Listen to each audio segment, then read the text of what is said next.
Good day and welcome back to another week of Talking Technical. Yes, and before we kick off with all the questions and some nice shares that I would like to discuss today, someone asked me if I do CFDs at all. Well, in my younger years, remember I'm now north of 60, knocking on to 65. Yes, we did CFDs. We were full of energy, we were aggressive, and we were wild.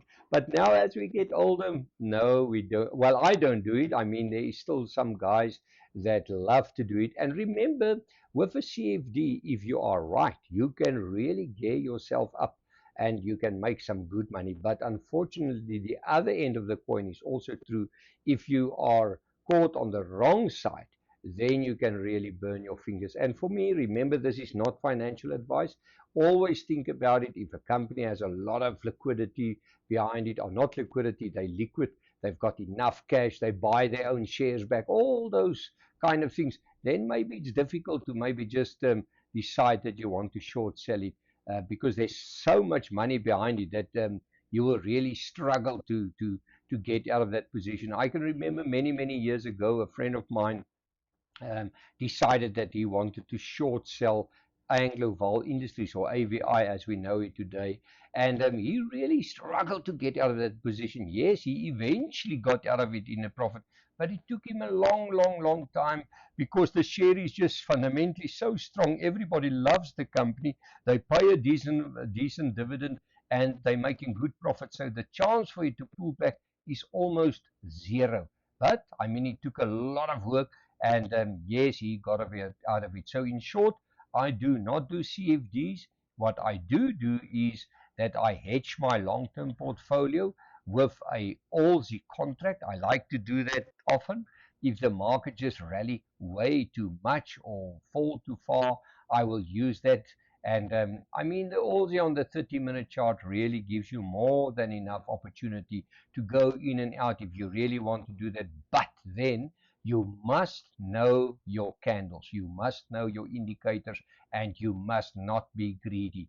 There's plenty of opportunities on a daily basis. Usually, there's a few candles that can give you some good ideas. So use that.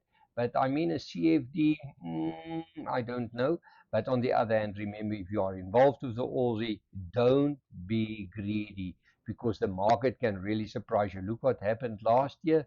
The market was around, I think, 80,000, and before everyone knew it, it went up to 120. So it just shows you this market, if it really starts to go, it can really fly. On that note, I see that a lot of people are saying that the S&P 500 is due for a kind of a pullback. But this is carrying on for a long time because it looks like the S&P 500 never wants to correct. But boy, oh boy, you'll get to a point where it does correct. Now, if you look at Diageo, that's one of the requests. This company, I always compare this as a proxy for Anheuser-Busch. Diageo is a big company, and this is a weekly chart, and there's the 40-week moving average. And if you look at it, there's the resistance line that I am watching, and that resistance line was taken out the other day and it turned out to be a support. So let's just do this and then you will see. Remember, there's the line. Let's you do that all the way to the downside, and it broke above $88. Now, if you look at this, there's the 40-week moving average. Now, the 40-week moving average um, is a strong support line for a market in a share in a bull trend. Now, above the 40-week moving average, we see it as positive. Now, Diageo, same thing here. I know the stock is overbought at the moment there. Look on your weekly chart. It is overbought there. But look at your long-term chart. And remember, we look here on a weekly chart. Just to give you an idea, since 2022, it lost all value from 220 all the way down to 80. So whoa, it's really seen an ugly sell-off. And for me, I'm watching this little gap there. There's a tiny little gap there.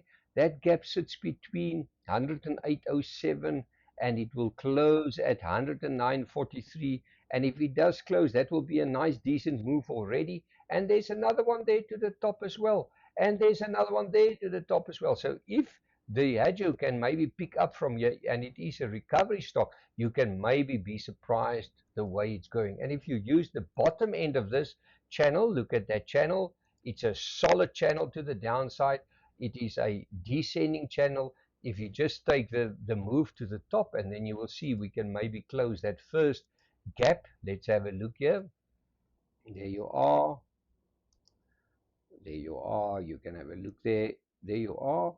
There you are. There's the gap. It can easily close that gap. And by the way, it can maybe go all the way to that second gap.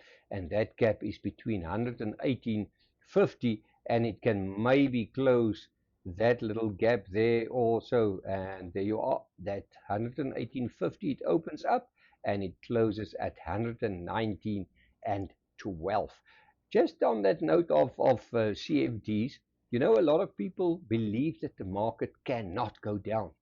Be careful. Here's kind of one of the examples, like Diageo, that maybe the market or the share can really comes under immense pressure. And can you just imagine, from 2022 all the way to 2026, this share was in a downtrend. Remember, that can also happen to markets. Even the top 40 or a Nikkei or a Hang Seng or a S&P 500, we can maybe be surprised and maybe one day see that those indexes come under pressure for 4 years. I doesn't say it's going to happen, but just be careful, it can happen. Well, one of the stars of the last few weeks was Valterra. They're due for paying out a dividend. But I just want to show, look what happened here. It came back all the way. It broke the 40-week moving average. It is almost overbought.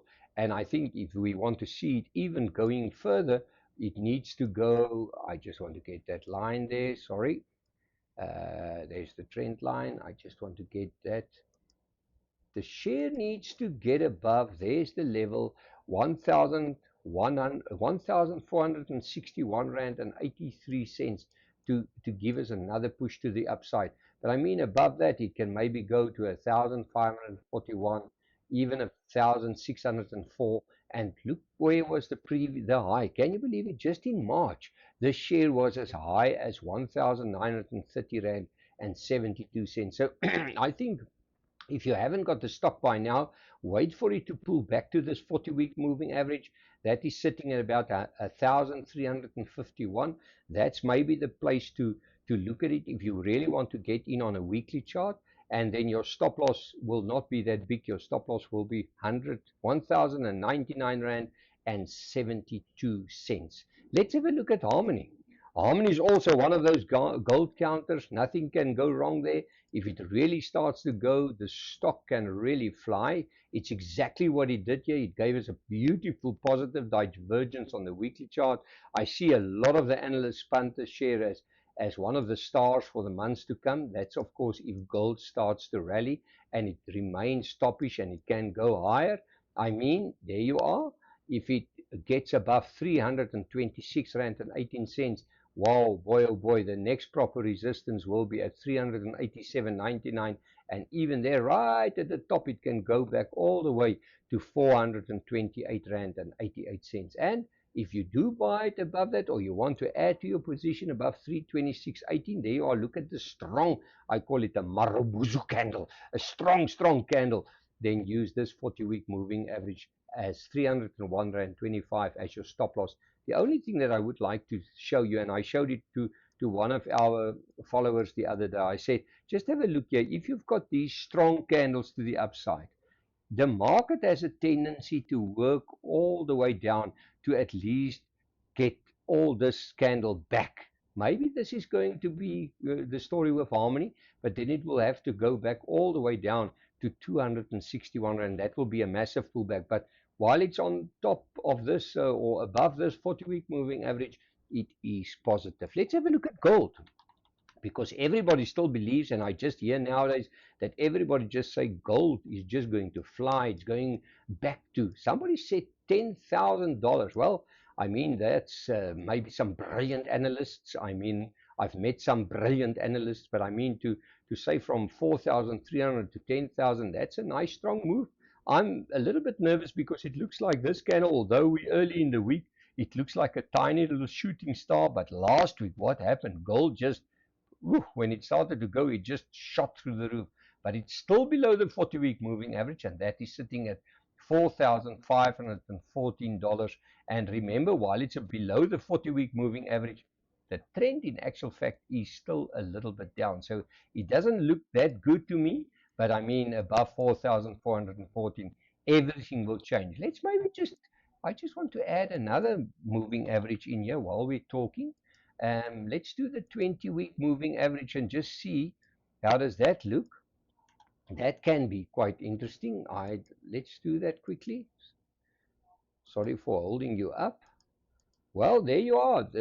Although everybody is positive about gold, this is a dead cross, and the dead cross is not positive. So it needs to get above 4,515 to make me excited about gold for the moment. Well, let's have a look at SPAR. Now, remember, that's one of those dogs of the market. Nobody wants to touch it, and the share price is under immense pressure. It stays under immense pressure, and I can remember this level out of my head. The same story is here. Only above 50 Rand, the stock will start to look better. Below 50 Rand, just leave it. Let they run their specials. Let they do what they want to do. Below 50 Rand, just leave it alone. One of these tiny little counters that's starting to show that there's some momentum maybe building in, and that is Jubilee. Jubilee looks like it's starting to form a base. Look at that beautiful inverse hammer there, or some people will say it's a dragonfly candle. I will say that is a beautiful inverse hammer, knocked out the highs, but there's your first thing, 2 strong weeks. It's still below the 40-week moving average. The 40-week moving average is sitting at 72. It need to break above 64 to make me optimistic about it. And if you do buy it above, there's your level 64. Make use of a stop loss of 57 to protect your capital. And your first target, of course, will be the 72 cents. And then from there, it can also go a little bit higher. Remember, Jubilee is one of those junior miners that maybe if those things start to go, it can really surprise you to the top. But on the other hand, look what the junior miner can do. If it really starts to lose momentum, it can fall off a cliff. Well, let's finish off the show with iron ore. And iron ore is one of those commodities that is not in the spotlight. Everybody's saying it's just been hammered, and that is so true. Let's just see all the way to the downside. No turnaround yet. There was a strong spike in September 24, but at the moment the momentum is still to the downside. So I think let's just play poker face. Don't worry about it, and let's just wait. I mean, still under immense pressure, iron ore. But remember, all of them are waiting for one country in the world, and that's China, because China is the big iron ore buyers of the world. And if you look at this chart, that is not happening at the moment. Well, thank you for watching the show. Visit our website, www.fransdeclercq.com, for more info.